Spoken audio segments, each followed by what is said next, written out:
Lâche un gros like, ma gueule. Ho ho ho, j'espère que vous avez passé de magnifiques fêtes de Noël les enfants, que vous avez la peau du bidon tout tendue comme celle d'une femme enceinte. Je suis absolument pas le Père Noël, putain. Comme t'as vu dans le titre, on rempile pour une deuxième partie pour les anecdotes de l'armée suisse. J'avais fait un petit sondage après la première, est-ce que ça vous dirait d'en faire une deuxième? Et vous avez massacré le bouton oui.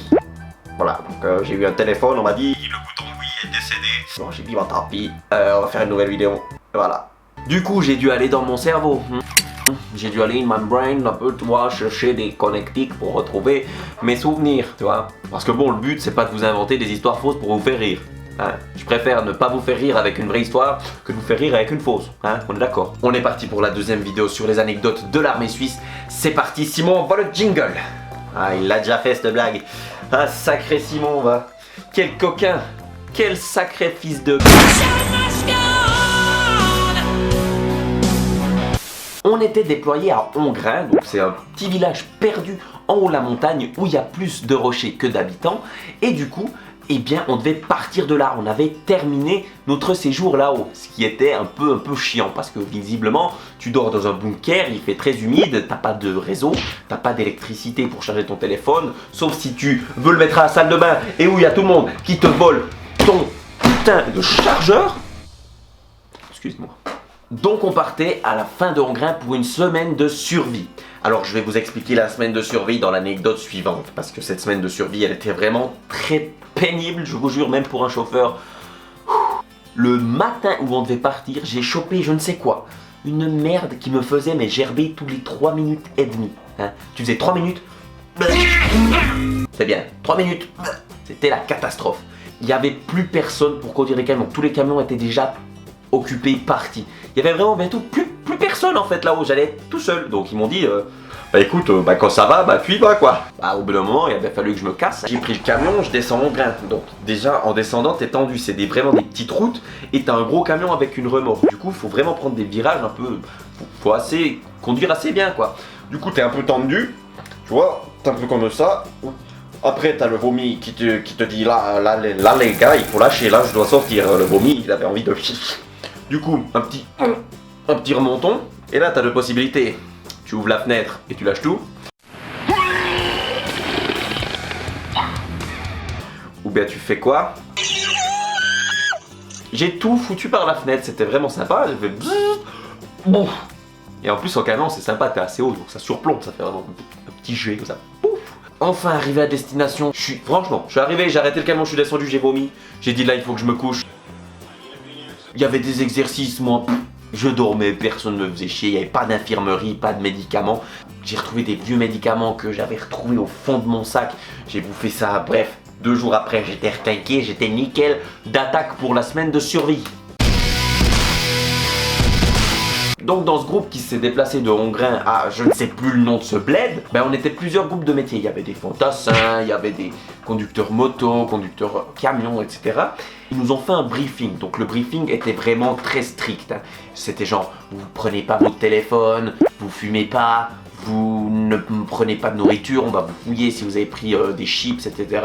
Vous mangerez ce qu'on vous donne, donc en gros pas grand chose. Ouais, vous allez vraiment en chier votre mère, quoi. Du coup, on entendait ça et au fur et à mesure, le chef, eh ben, il disait qui va devoir faire quoi. Par exemple, vous là, vous allez défendre ce bâtiment, vous allez attaquer, on va faire voilà, bref.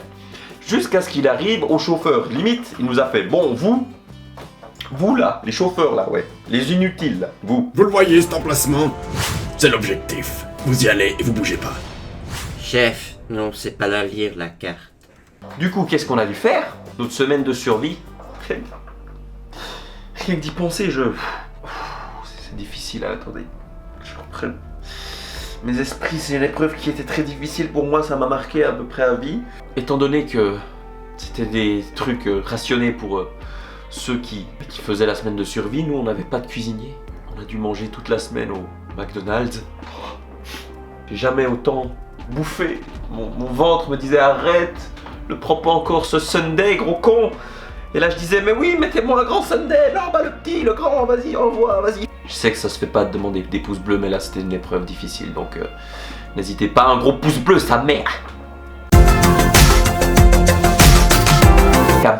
on a quand même eu 3 jours où il y avait une inspection d'un brigadier. Donc on a dû s'entraîner parce qu'on a dû lui faire une petite présentation. Et on devait faire des déploiements, ou je sais pas comment on appelle ça, en gros protéger un camion, etc. et lui montrer qu'on savait faire ça, alors qu'on avait vraiment mais jamais fait ça. Hein? Nous, on a joué à FIFA, on a mangé des kebabs, c'est ça qu'on a appris. Nous, on n'a pas appris à défendre un camion, puis à faire des placements, puis à remorquer. Du coup, on a tout dû apprendre ça sur le tas sous 30 degrés. Et le gars qui a dû nous apprendre, mais il a dû se tirer des balles, il a dû se dire mais au secours, où je suis là, c'est quoi qui vient là? C'est les Marseillais là qui viennent, ils viennent faire de la télé-réalité, eux, c'est pas possible, ils sont pas à l'armée suisse. C'était les ch'tis à l'armée suisse, hein, je te dis.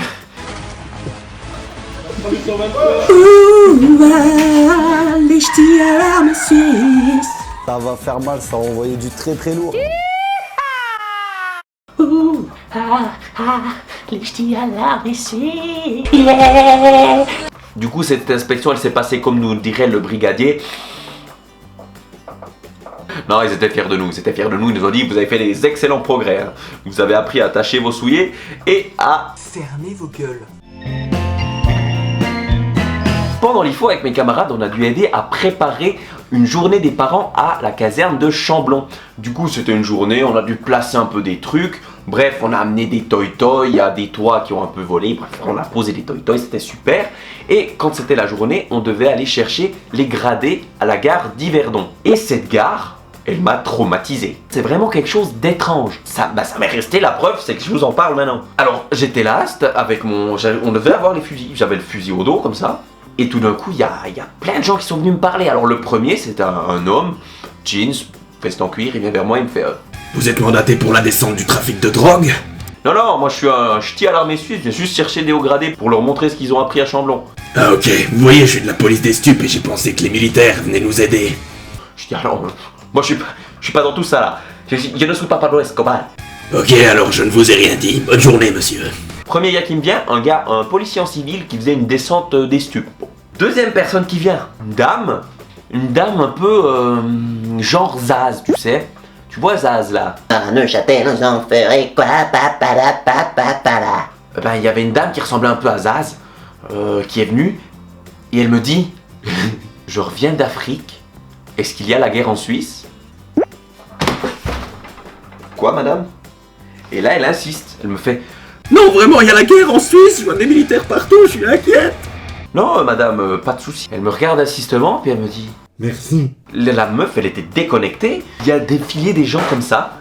Je vous mens pas, une dizaine. Mais mec, aller en militaire à la gare d'Yverdon, ça choque les gens. Là, tout le monde vient vous casser les couilles pour avoir des paquets de cigarettes, des renseignements pour savoir s'il y a la guerre ou s'il y a une descente des stupes. Tout ça pour vous dire, la gare d'Yverdon sont bizarres là-bas. Hein. Ils sont pas tout à fait comme nous. Hein.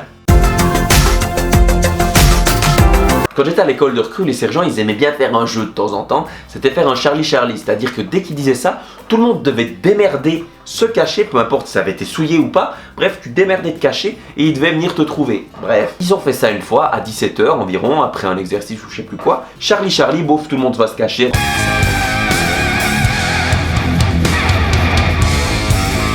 h 17h10, voilà, tout le monde revient, s'est trouvé, on a rigolé un coup, on partait direction les chambres, faire la douche, machin, partir pour ensuite aller le soir, etc.